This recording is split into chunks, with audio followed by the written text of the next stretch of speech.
Welcome to MK media. నేను మీ మధుకు వెళ్ళాను.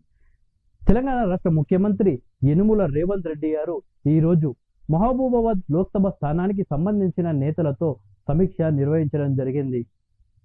లోక్సభ ఎన్నికల గురించి అలాగే ఫలితాల గురించి వాళ్ళతో చర్చించినట్లు సమాచారం. అదేవిధంగా సమీక్షల్లో ఉన్నప్పుడే ఆంధ్రప్రదేశ్ నూతన ముఖ్యమంత్రిగా మూడవసారి బాధ్యతలు తీసుకోబోతున్న నారా చంద్రబాబు నాయుడు గారికి సీఎం రేవంత్ రెడ్డి గారు ఫోన్ చేశారట. నారా చంద్రబాబు నాయుడు గారికి శుభాకాంక్షలు తెలియజేస్తూ అలాగే ఆంధ్రప్రదేశ్ అలాగే తెలంగాణ రాష్ట్రాలు ఇద్దరు కలిసి అన్నదమ్ముల్లాగా అభివృద్ధిలో ముందుకు వెళ్దాం, అలాగే విభజన సమయంలో సంబంధించిన కొన్ని అంశాలను క్లియర్ చేసుకోవాల్సిన అవసరం రెండు రాష్ట్రాల పైన ఉంది. అయితే వీటిపైన కూడా దృష్టి పెట్టి క్లియర్ చేసుకుందామని నారా చంద్రబాబు నాయుడు గారికి సీఎం రేవంత్ రెడ్డి గారు చెప్పినట్లు వార్తలు వస్తున్నాయి. అయితే ఎప్పుడైతే ఆంధ్రప్రదేశ్లో తెలుగుదేశం పార్టీ అధికారంలోకి వచ్చిందో అప్పుడే తెలంగాణలో ఒక ప్రశ్న ఎదురవుతుంది. ఆంధ్రప్రదేశ్ రాష్ట్రానికి నారా చంద్రబాబు నాయుడు గారు ముఖ్యమంత్రి అయితే తెలంగాణ అభివృద్ధికి ఏమన్నా ఇబ్బంది అవుతుందా అని. దానికి ప్రత్యేక కారణం హైదరాబాద్ నగరాన్ని నారా చంద్రబాబు నాయుడు గారు అభివృద్ధి చేయడం వల్లే అని చెప్పవచ్చు. ఒకవేళ చంద్రబాబు నాయుడు గారు ముఖ్యమంత్రి అయితే తెలంగాణలో ఉన్న కంపెనీస్ ఏమన్నా ఆంధ్రాకు తరలిపోతాయా అని నెటిజన్లు కొందరు చర్చించుకుంటున్నారు. అయితే నిజానికి హైదరాబాద్ నగరం అభివృద్ధి అయిన నగరం. దీంట్లో వైఎస్ రాజశేఖర రెడ్డి గారు, ఎన్టీ రామారావు గారు, అలాగే నారా చంద్రబాబు నాయుడు గారు, మొన్న కేసీఆర్ గారు, ఇలా ప్రతి ఒక్కరూ వాళ్ళకు చేతనైనంత ఎంతో కొంత అభివృద్ధిలో మాత్రం భాగస్వాములయ్యారు. హైదరాబాద్ ప్రస్తుతం ఈ స్థాయిలో ఉండడానికి ప్రతి ఒక్క ముఖ్యమంత్రి కారణమని చెప్పవచ్చు.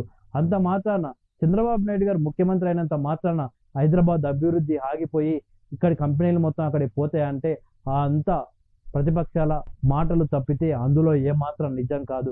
ఇప్పటితో ఆగిపోలేదు. ఇక ఫ్యూచర్ లో ఇలాంటి మనం ఎన్నో ఎదుర్కొంటాం. ఆంధ్రప్రదేశ్ రాష్ట్రంలో ఏదైనా కంపెనీ వచ్చినా కానీ, అక్కడ ఏదైనా అద్భుతం జరిగినా కానీ తెలంగాణకి వెళ్ళి రేవంత్ రెడ్డి తరలించాడు అని బీఆర్ఎస్ నాయకులు, బీజేపీ నాయకులు భవిష్యత్తులో ఆరోపించే అవకాశాలు కూడా ఉన్నాయి. అలాగే ఆంధ్రప్రదేశ్ నుండి ఏదైనా కంపెనీలు క్యాన్సల్ అయిపోయి తెలంగాణ రాష్ట్రంలో ఆ కంపెనీలు స్టార్ట్ చేస్తే, ఏదైనా కంపెనీలు తెలంగాణ రాష్ట్రంలో కొత్తగా వచ్చినా కానీ అది ఆంధ్రప్రదేశ్ రాష్ట్రం నుండే వెళ్ళిపోయిందని అక్కడ తెలుగుదేశం పార్టీ నాయకులపై, జనసేన పార్టీ నాయకులపై వైఎస్ఆర్సీపీ నాయకులు కూడా ఇలా వ్యాఖ్యలు చేయడం కామన్. సో మొత్తానికి ఏ రాష్ట్రం అయినా కానీ హైదరాబాద్ అభివృద్ధి అనేది ఎక్కడ ఆగిపోదు. హైదరాబాద్ అభివృద్ధి అనేది ఏ ముఖ్యమంత్రి వచ్చినా కానీ దానికి ఎలాంటి ఇబ్బంది మాత్రం ఉండదు. ఇంకా తెలంగాణ రాష్ట్రానికి, ఆంధ్ర రాష్ట్రానికి ఇదొక గొప్ప అవకాశం అని చెప్పవచ్చు రెండు రాష్ట్రాల అభివృద్ధి కావడానికి. దానికి ప్రధాన కారణం ఇప్పుడు తెలంగాణ రాష్ట్రానికి ముఖ్యమంత్రిగా ఉన్న రేవంత్ రెడ్డి గారు, అలాగే ఆంధ్రప్రదేశ్కి ముఖ్యమంత్రిగా బాధ్యతలు తీసుకోబోతున్న చంద్రబాబు నాయుడు గారు. ఇద్దరి మధ్య మంచి సంబంధాలు ఉండడం వల్ల రెండు రాష్ట్రాల అభివృద్ధి కావడానికి చాలా ఉపయోగపడుతుంది. ఇంతకు ముందు కేసీఆర్ గారు ఉన్నప్పుడు వైఎస్ఆర్సీపీ నాయకుడు జగన్మోహన్ రెడ్డి గారితో బాగానే ఉండేవారు. అయితే ఎప్పుడైతే సీఎంగా రేవంత్ రెడ్డి గారు బాధ్యతలు తీసుకున్నారో వైఎస్ జగన్మోహన్ రెడ్డి గారు మాత్రం రేవంత్ రెడ్డి గారు సీఎం కావడం ఆయనకు ఏమాత్రం ఇష్టం లేదు.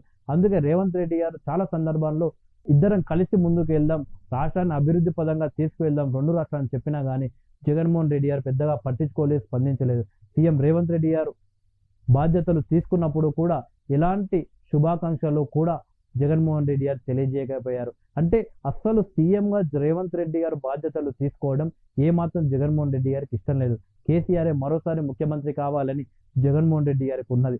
ఇప్పుడు ఏపీ ఎన్నికల్లో జగన్మోహన్ రెడ్డి ముఖ్యమంత్రి కావాలని కేసీఆర్కు ఉన్నది. సో ఈ లెక్కన మనం చూసుకుంటే ఇక్కడ సీఎంగా రేవంత్ రెడ్డి గారు బాధ్యతలు తీసుకున్నందుకు ఏపీకి చంద్రబాబు నాయుడు గారు లేదా పవన్ కళ్యాణ్ గారు ముఖ్యమంత్రిగా బాధ్యతలు తీసుకుంటేనే రెండు రాష్ట్రాలు అభివృద్ధిలో ముందుకు వెళ్ళే అవకాశాలు ఉంటాయి. సో మొత్తానికి ఆంధ్రప్రదేశ్ ప్రజలు కూడా అదేవిధంగా తీర్పు ఇవ్వడం రెండు రాష్ట్రాలకు ఒక పెద్ద ప్లస్ పాయింట్ అని చెప్పవచ్చు. మొత్తానికి చంద్రబాబు నాయుడు గారి ప్రమాణ స్వీకారానికి మరి రేవంత్ రెడ్డి గారిని ఆహ్వానించారా లేదా అనేది తెలియాల్సి ఉంది. ఒకవేళ ఆహ్వానిస్తే రేవంత్ రెడ్డి గారు వెళ్తారా లేదా తెలియాల్సి ఉంది. ఎందుకంటే రేవంత్ రెడ్డి గారు కాంగ్రెస్ పార్టీలో ఉండడం, ఇక చంద్రబాబు నాయుడు గారు ఎన్డీఏలో భాగస్వామై ఇప్పుడు చంద్రబాబు నాయుడు ప్రమాణ స్వీకారానికి వెళ్తారో వెళ్ళరో అనేది కొద్ది రోజుల్లోనే తెలియబోతుంది.